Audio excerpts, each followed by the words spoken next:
समाज का है। आज बिहार में 17 महीनों के बाद फिर एनडीए की सरकार है।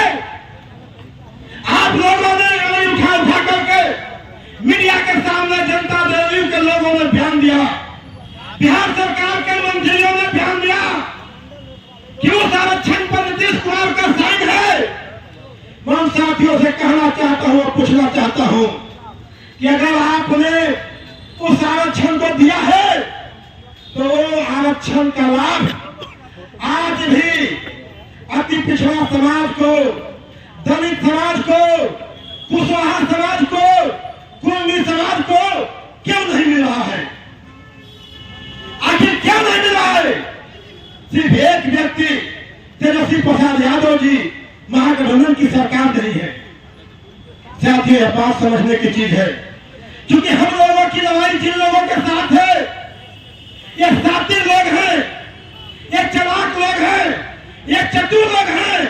और जब आपकी एकता बनती है, जब इस देश में और राज्य में जब आपकी एकता बनती है, दलितों की, शोषितों की, पिछड़ों की एकता बनती है और उनको लगता है ये समाज एकजुट हो गया, तो किसी न किसी बहाने से घुस आते हैं और जब मौका मिलता है तो आपका गर्दन काटने से भी नहीं चूकते हैं। यही भारतीय जनता पार्टी का चाल और चरित्र है। इस बिहार में जब एक अभियान चला कि जाति जनगणना देश भर में कराओ, 65% आरक्षण लागू करो, तो मोदी जी ने झट से कहा कि कर देंगे। लेकिन मोदी जी आप करिए, देश भर में करिए, लेकिन बिहार में जो हुआ पड़ा है, जो आपके टेबल पर है, अगर आज आरक्षण नहीं लागू है तो सबसे ज्यादा घाटा किस समाज को है? सबसे ज्यादा घाटा बिहार के अति पिछड़ा समाज का है, जिनकी आबादी 36% है। हमारे नेता ने उनको 25% आरक्षण देने का काम किया।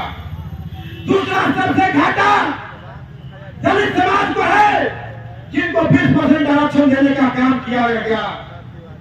एक है बैठे वाले हमारे भाई वो कहे थे कि कुशवाहा समाज के ऊपर अगर आ जाएगा तो सम्राट चौधरी खून का होली खेलेगा। सम्राट चौधरी जी, आप खून का होली मत खेलिए, केवल कलम का होली खेलिए कि इस आरक्षण में 18% आरक्षण में कुशवाहा समाज का भी हक है। कुशवाहा समाज का भी बेटा कलेक्टर बनेगा, कुशवाहा समाज का बेटा भी डीएसपी बनेगा, कुशवाहा समाज का बेटा भी डॉक्टर बनेगा। लेकिन आपका कलम नहीं चल रहा है, इसलिए नहीं चल रहा है कि आप जिस खेमे में हैं उस खेमे में सांस लेने की इजाजत उन लोगों से पूछ के लिया जाता है कि अभी सांस लेना है कि नहीं लेना है। हम लोग के नेता अमर शहीद जगदेव बाबू ने कहा था कि इस लड़ाई को हम 100 वर्षों की लड़ाई का नींव डालेंगे। पहली पीढ़ी मारी जाएगी, पहली पीढ़ी गोली खाएगी, दूसरी पीढ़ी जल जाएगी। और उन्होंने कहा है कि हम उन ठेकेदारों के लिए, हम राजनीतिक हवाई करने के लिए पैदा नहीं हुए। बिहार का शोषित समाज सामंतों का राजनीतिक हवाई नहीं करेगा, अब अपने हक और हिसाब से, अपने हिसाब से राजनीति करेगा। मैं कहना चाहता हूं, हमारे कांशीराम साहब ने जब इस बिहार में और देश में आंदोलन चालू किया तो उन्होंने भी कहा कि आप बीजेपी में जाओगे, आप मंत्री बना दिए जाओगे, आप विधायक बन सकते हो, लेकिन अगर जरूरत आएगा तो आप एक चपरासी को भी कार्रवाई नहीं कर सकते हैं, आप अपने कार्य का भी काम नहीं कर सकते हैं। ये होता है, आपको कठपुतली की तरह रखा जाएगा, आपको दिखाने के लिए रखा जाएगा। आज भारतीय जनता पार्टी वही काम कर रही है। भारतीय जनता पार्टी शोषितों के नाम पर, पिछड़ों के नाम पर कई नेताओं को रखी हुई है, चाहे उसमें हमारे मोटा वाले भाई हो, चाहे एक हमारे भाई कहते हैं कि हम तू लेंगे। अरे भाई, 100 साल पहले हमारे बाप दादा दूधते थे, लेकिन अब हम उसके लिए पैदा नहीं हुए हैं। हम पैदा हुए हैं इस देश पर राज करने के लिए, अपना हक और अधिकार मांगने के लिए। हम इसके लिए नहीं है। लेकिन है क्या, वहां एक चमचागिरी चलती है। कांशीराम ने लिखा था एक किताब, चमचा युग का शुरुआत। उन्होंने कहा है कि बीजेपी जैसे पार्टियों में जो शोषित समाज के लोग होते हैं वो एक से बढ़ के एक चमचा होते हैं।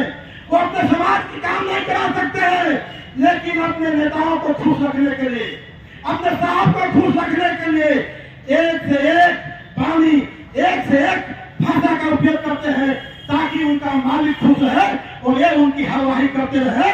लेकिन इस हरवाही को हमारे नेता राष्ट्रीय जनता दल के अध्यक्ष राष्ट्रीय हम लोग के नेता लालू प्रसाद यादव जी ने बिहार में तोड़ने का काम किया है कि अब पिछड़ा समाज का लोग हरवाही नहीं करेगा।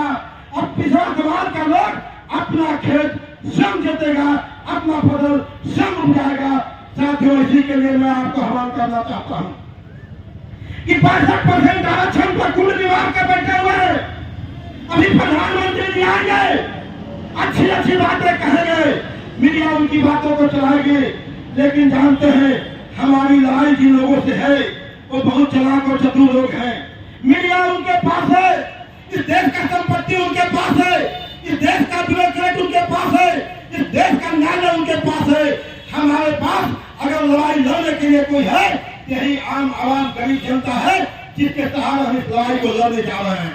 साथियों, आप सबसे आग्रह है कि आप एकजुट होइए, इस लड़ाई को गांव में ले जाइए। आपको याद होगा 1990 में मंडल कमीशन की लड़ाइयां हुई थी। एक आदमी गया भारत सरकार से, हमारे नेता आदरणीय लालू प्रसाद यादव जी और मुलायम सिंह यादव जी ने जब मंडल कमीशन के 27% आरक्षण दिलाने का काम किया था। एक व्यक्ति जाता है न्यायपालिका में और पूरे भारत सरकार के फैसले को रोकने का काम करता है। इसके पहले आप उठा लीजिए, इस हिंदुस्तान के इतिहास में कभी कोई कैबिनेट का फैसला हुआ है, कभी कोई प्रधानमंत्री का फैसला हुआ है और कोई एक व्यक्ति न्यायालय गया हो तो वो फैसला रुक गया हो। जब जब इस देश के शोषितों के लिए, जब इस देश के वंचितों के लिए मुख्यमंत्री सचिवालय से, विधानसभा से या संसद भवन से आपके हक में कोई कानून बनता है, कोई अधिकार बनता है, एक आदमी जा करके उसको नारे में लटका देता है साथियों, और लटकाने वाला कहीं न कहीं मनुस्मृति से पीड़ित और समझने वाला समाज का लोग है साथियों। आज यही क्या 65% आरक्षण के साथ बिहार के लोगों ने, वो तेजस्वी जी का अकेला फैसला नहीं था, बिहार के 14 करोड़ लोगों का फैसला था, क्योंकि वो बिहार विधानसभा से पास है, सभी पार्टियों का उसका समर्थन है। यानी 14 करोड़ लोग जिस कानून को लागू करना चाहते हैं उस कानून को एक आदमी लटका देता है। और कौन लोग हैं? और जब वह कानून लटका है, हमारे बगल के ऑफिस में मिठाइयां बढ़ती है, होली खेला जाता है, दिवाली मनाई जाती है। इस बात को हमको समझना होगा, तभी जाके इस लड़ाई को हम लड़ सकते हैं। इसलिए मैं आपसे आह्वान करना चाहता हूँ कि इस लड़ाई को डॉक्टर लोहिया ने कहा था, हमारे नेता माधवनीय प्रेम कांसीराम जी ने कहा था, लालू प्रसाद यादव ने कहा था कि गरीबों एक हो, शोषितों एक हो, वंचितों एक हो। हम लोगों ने आज इस लड़ाई का आगाज किया है। अब मैं अपने नेता आदरणीय उदयनिधि चौधरी जी से भी कहना चाहता हूँ कि आप लोगों ने युवाओं पर जो भरोसा जताया है, हम इस भरोसा को टूटने नहीं देंगे। आप लोगों ने, राष्ट्रीय अध्यक्ष जी ने, तेजस्वी जी ने जो हम लोग पर भरोसा जताया है, इस लड़ाई को हम लोग आपसे कंधे से कंधे मिलकर लड़ेंगे।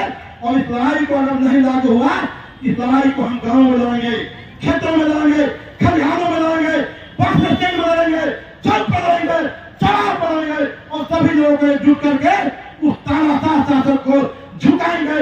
और नहीं झुकाएंगे तो बटन के ताकत से उसको हरा करके अपनी ताकत बढ़ा करके 65% आरक्षण लगाएंगे।